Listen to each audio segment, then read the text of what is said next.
బొమ్మెర రామూర్తి గారు, BRS senior నాయకులు. రామూర్తి గారు నమస్తే. ఏంటి అభివృద్ధిని అడ్డుకుంటున్నారు? ఎందుకు ముందుగా ప్రీ ప్లాన్డ్గానే అక్కడ ఉన్నటువంటి రైతుల్ని రెచ్చగొడుతున్నారా బీఆర్ఎస్ ముఖ్యంగా? ఏంటి వాళ్ళ వెనకాల మాత్రం అక్కడ అమాయకులైనటువంటి రైతుల వెనకాల బీఆర్ఎస్ పాత్ర ఉంది అనేది కాంగ్రెస్ నాయకుల యొక్క వాదన. ఎలా స్పందిస్తారు? సీనియర్ కాంగ్రెస్ నాయకులు ఆయనకు మంచి పోస్ట్ రావాలని ఏదో తపన పడుతున్నారు పాపం. కానీ అక్కడ ఏం కనబడడం లేదు. ఇప్పుడు ఆడలేక మధ్యలో ధరువు అంటారట.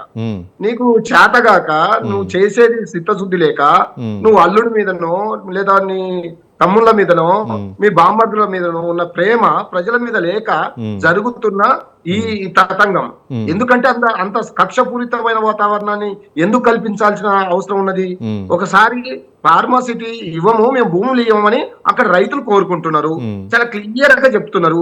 మళ్ళీ ఫార్మాసిటీ ప్లేస్ లో మళ్ళీ ఈ కారిడార్ అనే పేరు మీద మళ్ళీ వాళ్ళ దగ్గరికి ఎందుకు పోవాలి? మేము ఇయ్యమో మరు అన్నట్టు ఎక్కడ లేదా ఈ రాష్ట్రంలో జాగాలే లేవా, ప్లేసే లేదా? ఎందుకు వాళ్ళ భూముల దగ్గర ఎందుకు కొనాలి? అంటే వాళ్ళ భూములే ఎందుకు పెంచుకోవాలి? పక్క పక్క వీళ్ళంతా కోట్ల వేల ఎకరాలు అక్కడ సంపాదించి పెట్టుకున్నారు.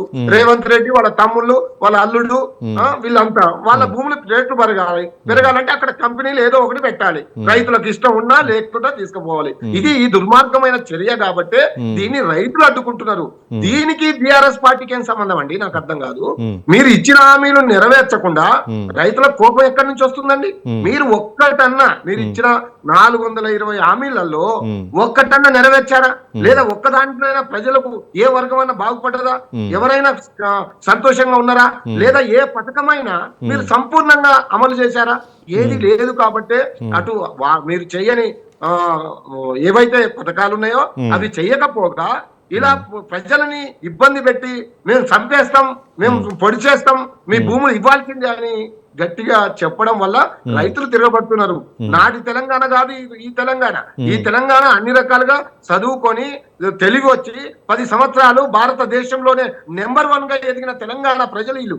కాబట్టి మీరు ఇష్టం వచ్చినట్టు చేస్తాం, ఇస్తనే ఇవ్వాలి, లేకపోతే మీకు మీ ఇళ్ల మీదకి బుల్డోజర్లు వస్తాయి, పోలీసులు వస్తాయి, అక్రమ కేసులు పెడతామంటే చూస్తూ ఉండే ప్రజలు కారు తెలంగాణ ప్రజలని ఈ సందర్భంగా తెలుసుకోవాలి. వాళ్ళు తెలుసుకొని వాళ్ళను ఎప్పుడైనా ఇప్పుడు మేము కూడా లక్షల ఎకరాలు మేము భూసేకరణ చేసినామండి. ఎన్నో కంపెనీలు తీసుకొచ్చినాం. ఎక్కడైనా చిన్న గొడవన్న జరిగిందా?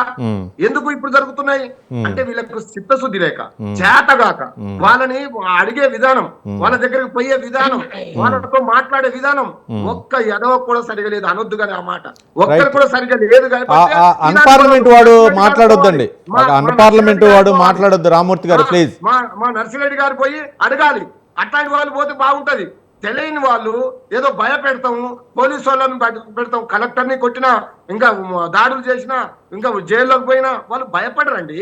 ఎందుకంటే వాళ్ళ భూములు వాళ్ళ సొంత భూములు అండి. వాళ్ళు ఎందుకు ఇస్తారు ఫ్రీగా? మేము అక్కడ ఉన్న రేట్ల ప్రకారం ఏందా, లేకపోతే ఎందుకు ఇస్తాలేదు, మీకు అపోలేదు అని అడగాలి. కానీ ఏమనంటే బీఆర్ఎస్ పార్టీ దాంట్లో అడ్డుపడుతుంది. బీఆర్ఎస్ పార్టీకి దీనికి ఏం సంబంధం అండి? నాకు అర్థం కాదు. మీరు ఎందుకు ప్రతిదీ బీఆర్ఎస్ పార్టీ మీద నెడుతున్నారు?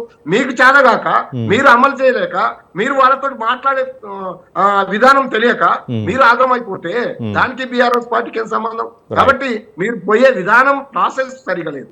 మీరు ఎవరిని కలెక్టర్ పోయినా లేదా మంత్రులు పోయినా వేరే వాళ్ళు ఎవరు పోయినా వాళ్ళని సరిగ్గా మోల్డ్ చేయడం లేదు. మీరు అడిగే విధానం సరిగ్గా లేదు కాబట్టే వాళ్ళు తిరగబడుతున్నారు. కాబట్టి దానికి బీఆర్ఎస్ పార్టీకి సంబంధం అంటగట్టి ఏదో బీఆర్ఎస్ పార్టీ వెనకున్నదని చెప్పడం చాలా దుర్మార్గం.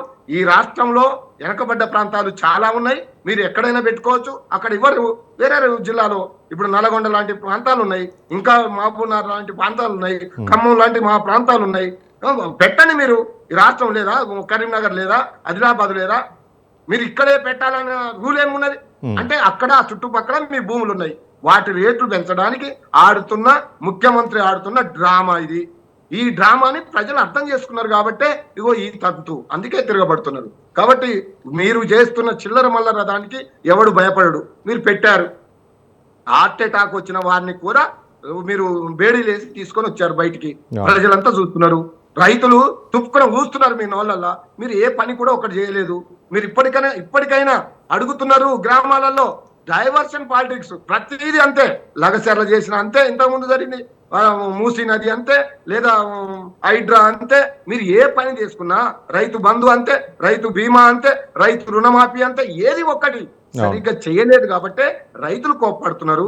ముసలి వాళ్ళు, వృద్ధులు, అయ్యా మాకు 4,000 ఇస్తే మేము ఇస్తామంటే ఆశపడి ఓటేసినాం. రైట్. మరి సంవత్సరం 14 నెలలు దాటింది, మాకెప్పుడు 4,000 ఇస్తారని ముసలి వాళ్ళు, వృద్ధులు, వికలాంగులు అడుగుతున్నారు. దానికి సమాధానం లేదు. మహిళలకు 2,500 రూపాయలు ఇస్తా అన్నారు, 14 నెలలు దాటిపోయింది, Right. ఎప్పుడు ఇస్తారని అడుగుతున్నారు. వీటిని మైండ్ డైవర్షన్ చేయడానికి మీరు ఆడుతున్న డ్రామాలే, డైవర్షన్ పాలిటిక్స్ చేస్తున్నారు. Right. ఇది ప్రజలకు అర్థమైంది, అందుకే ఈ గొడవలు స్టార్ట్ అవుతున్నాయి. Right. ఈ తిరుగుబాటు అనేది స్టార్ట్ అయింది. Right. తిరుగుబాటు ఎందుకు వస్తుందండి? ఆకలి కడుపుల్లో నుండి వస్తుంది, అవును. మీరు చేసిన మోసాల నుండి కోపం వస్తుంది. Right. చూద్దాం. అందుకే ఈ తిరుగుబాటు ఎక్కువైంది. చూద్దాం. ఖచ్చితంగా మీకు రేపు వచ్చే ఎన్నికల్లో ఖచ్చితంగా కర్రు గాల్చి ఓత పెడతారు, చూడండి అని ఈ సందర్భంగా మీ ద్వారా తెలంగాణ ప్రజలకు అలాగే కాంగ్రెస్ పార్టీ నాయకులకు తెలియజేస్తున్నారు. రైట్. రామూర్తి గారు ఒక్క నిమిషం.